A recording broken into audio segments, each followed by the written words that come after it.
जय जगन्नाथ। कल के अवतार चैनल में सारा भारत और विश्व के सारे भक्तों को मेरा प्रणाम।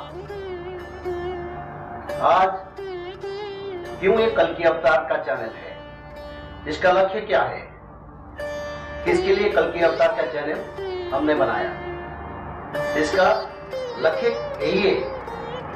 आज सारा विश्व और सारा भारत जहां भी देखो, सभी लोगों में शांति और सुख नहीं है। किसी का कोई ना कोई समस्या है।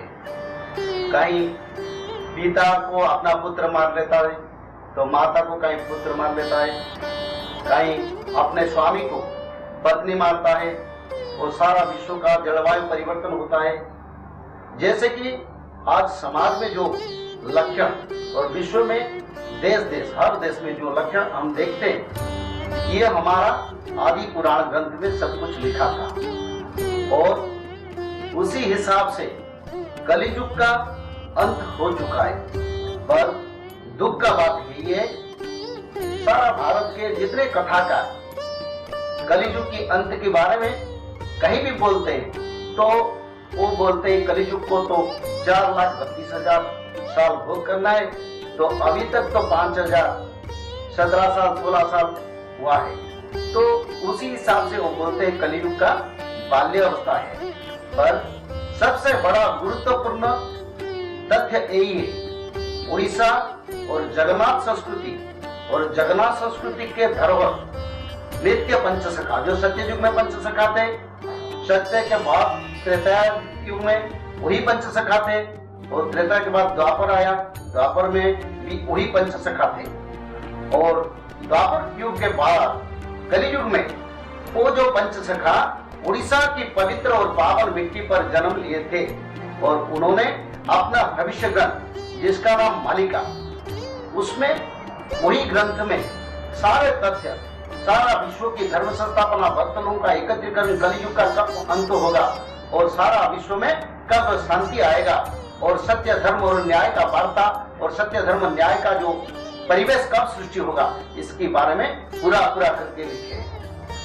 और जो उड़िया में वो ग्रंथ लिखा गया तो सारा भारत की हिंदी भाषाभाषी, अंग्रेजी भाषाभाषी लोग इसके बारे में कोई जान पहचान नहीं है। तो ये जो कल के अवतार का जो चैनल हमने खुलाया, इसका लक्ष्य ही हम जो नित्य पंचसखा, जो कृष्ण के पंचसखा थे, वही जो पंचसखा कलियुग में महापुरुष अच्युतानंद, महापुरुष जशवंत, महापुरुष जगन्नाथ दास, महापुरुष बलराम दास और महापुरुष शिशुआनंद, जो नित्य पंचसखा है, जो कृष्ण के सखा थे, उन्होंने कलियुग के अंत के बारे में लिखे और जो उड़िया में लिखे।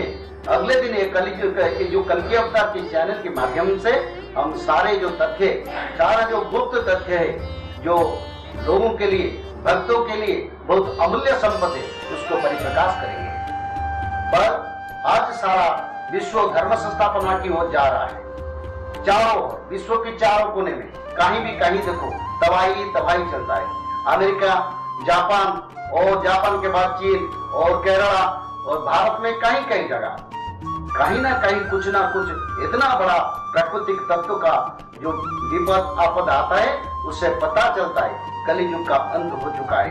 पर कलियुग के अंत के बारे में हमारा शास्त्र जो श्रीमद् भागवत में इसके बारे में लिखा था, अथासु युगसंध्याय दस्यु त्रायसु राजसु जनिता विष्णु यशा नमना कल्कि जगतपति। यानी जब शासन में रहने वाले और क्षमता वाले लोग अपने प्रजा को लूटेंगे और कोई किसी को विश्व में किसी को न्याय नहीं मिलेगा, धर्म का बात बोलने से लोग परिहास करेंगे, कोई किसी को विश्वास करेगा तो उसको विश्वासघात करेगा। और जब ऐसा स्थिति पैदा होगा और जब शासन करने वाले राजा प्रजा को लूटेगा दस्यु की तरह, तब कलियुग का अंत होगा और विष्णु जशो नामना, विष्णु जस गान करने वाले भक्त की घर में श्री कल्कि देव का अवतार होगा। और कलियुग के अंत के बारे में हमारा जो शास्त्र है, मनुसंहिता, मनुस्मृति, इसके बारे में स्पष्ट करके लिखा गया कि कलियुग कितना साल भोग होगा, 4,32,000। अगले एपिसोड में सत्ययुग का आयु कितना है, त्रेता का आयु कितना है, द्वापर का आयु कितना है और कलियुग का आयु कितना है और कितना कितना हर युग को भोग हुआ, इसके बारे में बोलेंगे।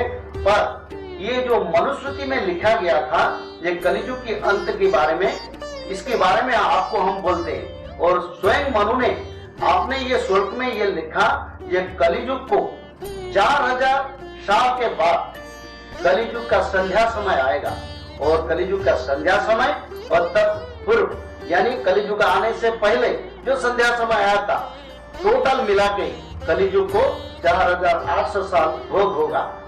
इस श्लोक में मनु ने खुद लिखे हैं, चतुर्जाहु सहस्राणि वर्षाणं तत्कृतं युगम तस्य तावच्छति संध्या संध्या सश्च तथाविध। यानी चतुर्जाहु सहस्र यानी 4000 साल के बाद संध्या आएगा। चतुर्जाहु सहस्राणि वर्षाणं तत् युगम कृतम, तत् युग यानी कलियुग का अंत होगा और कृत युग यानी सत्य युग आएगा, क्योंकि सत्य कलियुग के बाद सत्य युग का आगमन का नियम है शास्त्र की और दुनिया की सभी शास्त्र पुराण के हिसाब से। यानी 4400 साल के बाद कलियुग का अंत होगा और संध्या समय आएगा, तो 4000 साल के बाद 400 साल और ये कुल मिला के 4400 और पिछले जो कलियुग आने से पहले 400 साल हुआ था उसको मिला के 4800 साल के बाद कलियुग का अंत होगा। ये श्लोक में स्पष्ट करके मनु लिखे हैं, चतुर्जाहु सहस्राणि वर्षाणं तत्कृतं युगम तस्य तावच्छति संध्या संध्या सश्च तथाविध। यानी पूर्व और अभी जो संध्या समय चल रहा है, ये टोटल मिला के 4800 साल के बाद कलियुग का अंत होगा। अभी भारत की जो परंपरा शास्त्र और पंजिका के हिसाब से कलियुग को 5000, कोई बोलता है 5116 साल चला है, कोई बोलता है 5117 साल चला है। पर हमारा जगन्नाथ संस्कृति और उड़ीसा के जितने पंजिका है उसी हिसाब से कलियुग को 5121 साल चल रहा है, तो उसी हिसाब से कलियुग का अंत हो चुका है। और इसी हिसाब से हम आज सारा विश्व नहीं, सबसे बड़ा बात यही है, जो मर्त्य वैकुंठ है, जो सदा वैकुंठ है, जो आदि वैकुंठ है, श्री जगन्नाथ जी जहाँ निवास करते हैं, वहीं से जो संकेत हमको मिल रहा है, जो लोग देख रहे हैं, भक्त लोग जब हर दिन जो देख रहे हैं, उसके हिसाब से हम ये बोलते हैं। आज नहीं बल्कि पिछले 10-15 साल से संकेत हर रोज नहीं, हर महीने नहीं, हर साल नहीं, ऐसे ही चलता रहता है। इसका हिसाब से ये पता चलता है कलियुग का अंत हो चुका है। शास्त्र भी यही बोलता है। अगले दिन और अगले एपिसोड में कलियुग के अंत के बारे में सारे शास्त्र, वायु पुराण, विष्णु पुराण, गर्ग संहिता, मनु संहिता और मार्कंडेय पुराण, सारे जो शास्त्र, श्रीमद् भागवत, श्रीमद् महाभारत, सारे शास्त्र में कलियुग का अंत में क्या लक्षण दिखाई देगा और शास्त्र में क्या श्लोक में लिखा है, इसके बारे में हम सारे भगवत प्रेमी और विष्णु प्रेमी,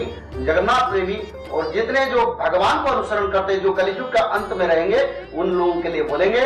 और आप हमारा ये चैनल को देखते रहें और लाइक करें और सारे जो भक्त लोग आपका जान पहचाने उसको बताएं। ऐसे होने से सारा विश्व का जो धर्म स्थापना का समय, जो करीब समय, जो शेष प्रांत में सारे भक्त और सारे मनुष्य समाज उपनीत है, वही दुख से, वही कलमुष से, वही जो समस्या आ रहा है, वही जो महाविपत्ति और सर्वनाश का जो समस्या आ रहा है, समय आ रहा है, उसी समय से हम निकल के सत्य युग को देख सकेंगे। जय जगन्नाथ, जय बलभद्र, जय मासूर।